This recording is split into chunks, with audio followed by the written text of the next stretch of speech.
Investor alert: Ponzi schemes using virtual currencies. The SEC's Office of Investor Education and Advocacy is issuing this investor alert to warn individual investors about fraudulent investment schemes that may involve Bitcoin and other virtual currencies. Ponzi schemes. Generally, a Ponzi scheme is an investment scam that involves the payment returns to existing investors from funds contributed by new investors. Ponzi scheme organizers often solicit new investors by promising to invest funds in opportunities claimed to generate high returns with little or no risk. In many Ponzi schemes, rather than engaging in any legitimate investment activity, the fraudulent actors focus on attracting new money to make promised payments to earlier investors as well as to divert some of these invested funds for personal use. The SEC investigates and prosecutes many Ponzi scheme cases each year to prevent new victims from being harmed and to maximize recovery of assets to investors. As with many frauds, Ponzi scheme organizers often use the latest innovation, technology, product or growth industry to entice investors and give their scheme the promise of high returns. Potential investors are often less skeptical of an investment opportunity when assessing something new or cutting edge. Out for potential scams using virtual currency. Virtual currencies, such as Bitcoin, have recently become popular and are intended to serve as a type of money. They be traded on online exchanges for conventional currencies, including the used dollar, or used to purchase goods or services, usually online.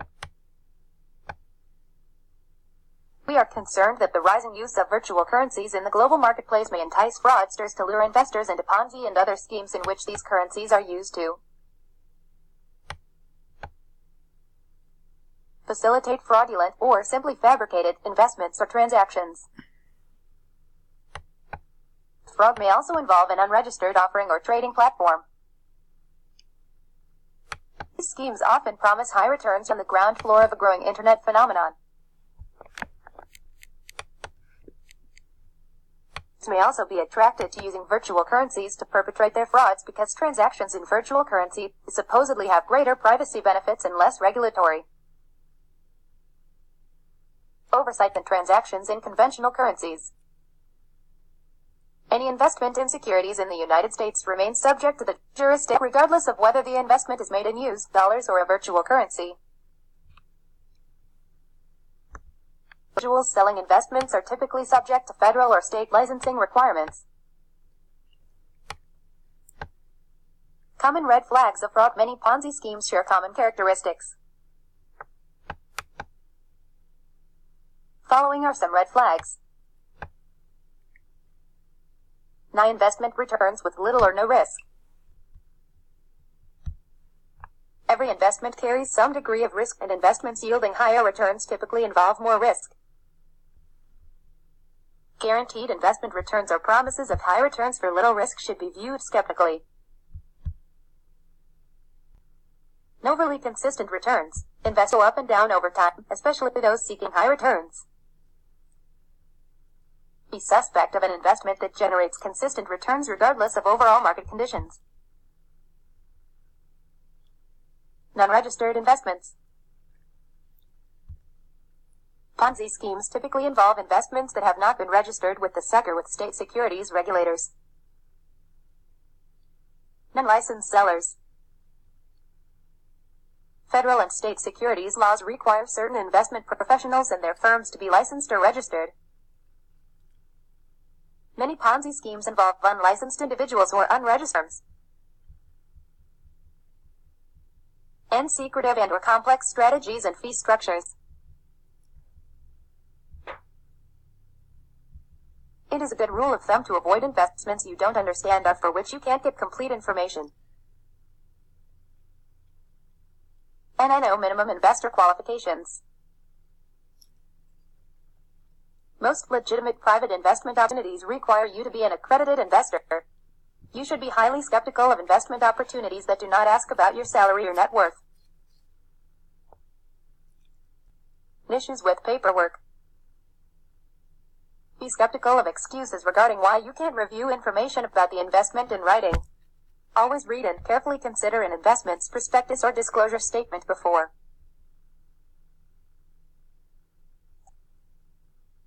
On the lookout for errors in account statements which may be a sign of fraudulent activity. And difficulty receiving payments. Be suspicious if you don't receive a payment or have difficulty cashing out your investment. Ponzi scheme organizers sometimes encourage participants to roll over promised payments by offering higher investment returns.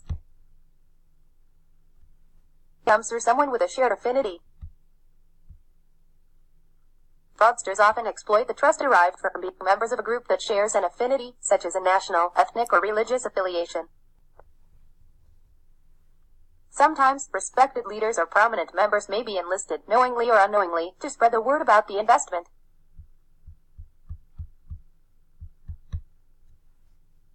Bitcoin Ponzi scheme. SECV. Shavers, the organizer of an alleged Ponzi scheme, advertised a Bitcoin investment opportunity in an online bid forum.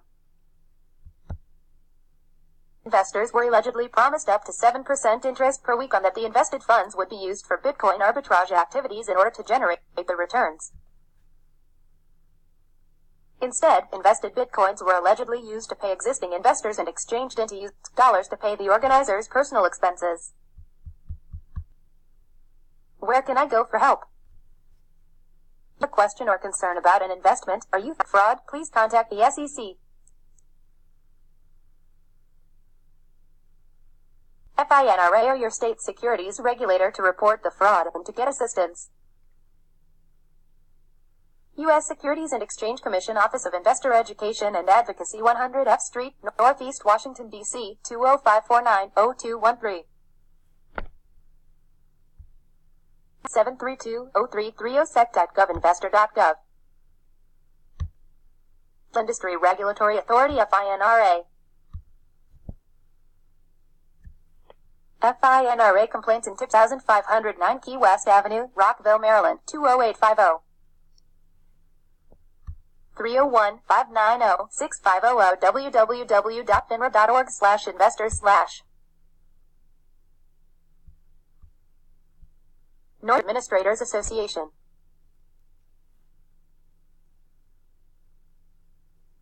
NASAA. 750 First Street, Northeast Suite 1140, Washington, D.C. 20002. 202-737-0900 www.nsaa.org. For more information about Ponzi schemes, /answers/ponzi.htm. For a list of SEC enforcement actions against Ponzi schemes, visit sec.gov/spotlight/and-actionsponzi.shtml. For more information about being an accredited investor, visit sec.gov/answers/accred.htm. For our publication about affinity fraud, visit investor.gov/site/default/file/affinity-fraud.pdf. For our investor alert about social media and investing, visit sec.gov/investor/alerts/social-media-and-fraud.pdf. For additional investor educational information, see the SEC's website. Individual investors, investor.gov. Additional information. The Office of Investor Education and Advocacy has provided this information as a service to investors. It is neither a legal interpretation nor a statement of SEC policy. If you have questions concerning the meaning or application of a particular law or rule, please consult with an attorney who specializes in securities law.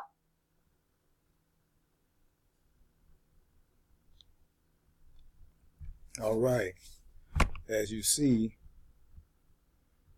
make clear of this down here, though. Okay.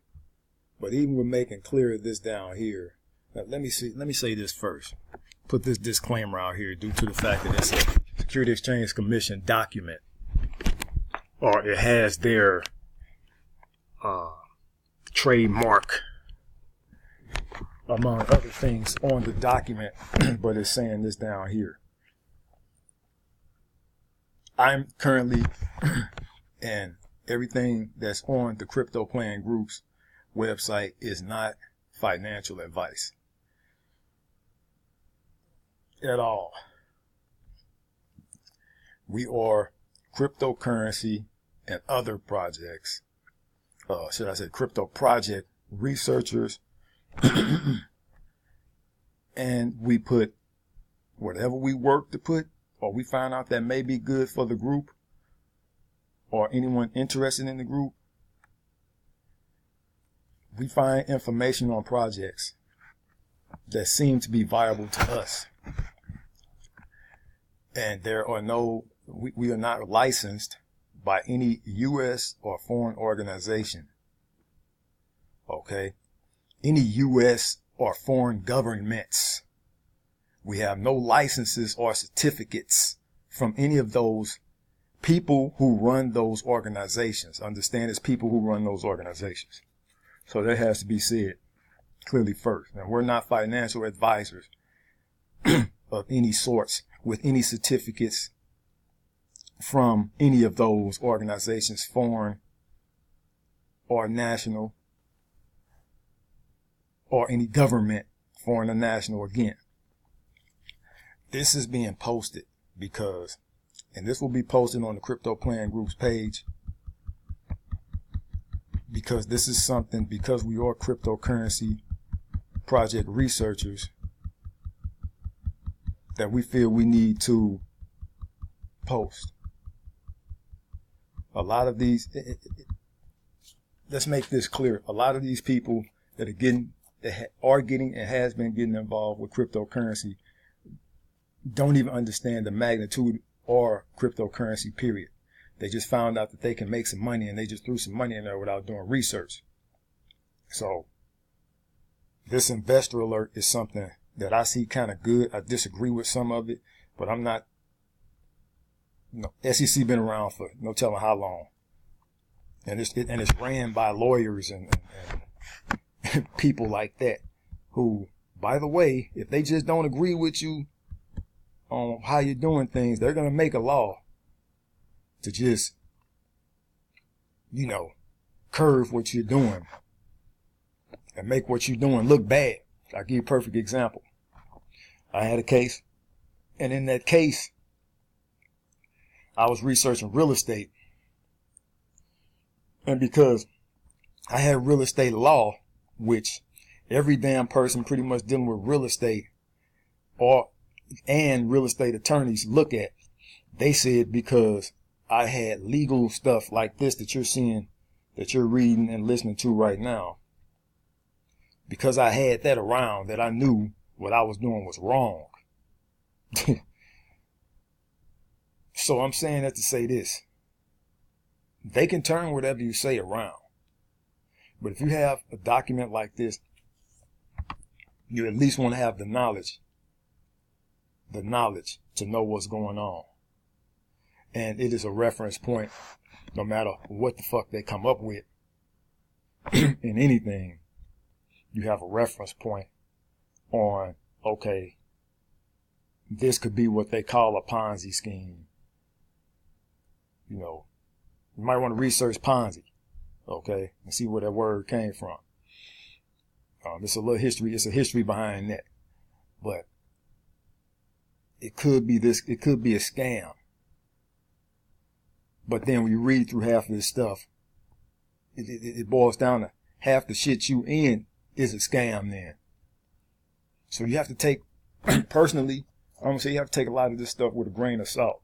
Yes, they understand it's humans running this stuff. There's humans running this stuff, even though they don't get arrested for shit.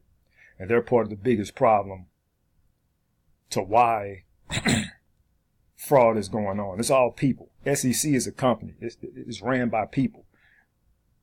Okay, same with these other government organizations. And that's how they can kill young black men and innocent people and just get away with the majority of the time. So we're going to say that in that with a high note, like tell everybody, peace, do your research. Don't take no chance that you can't. Not financial advice. Peace.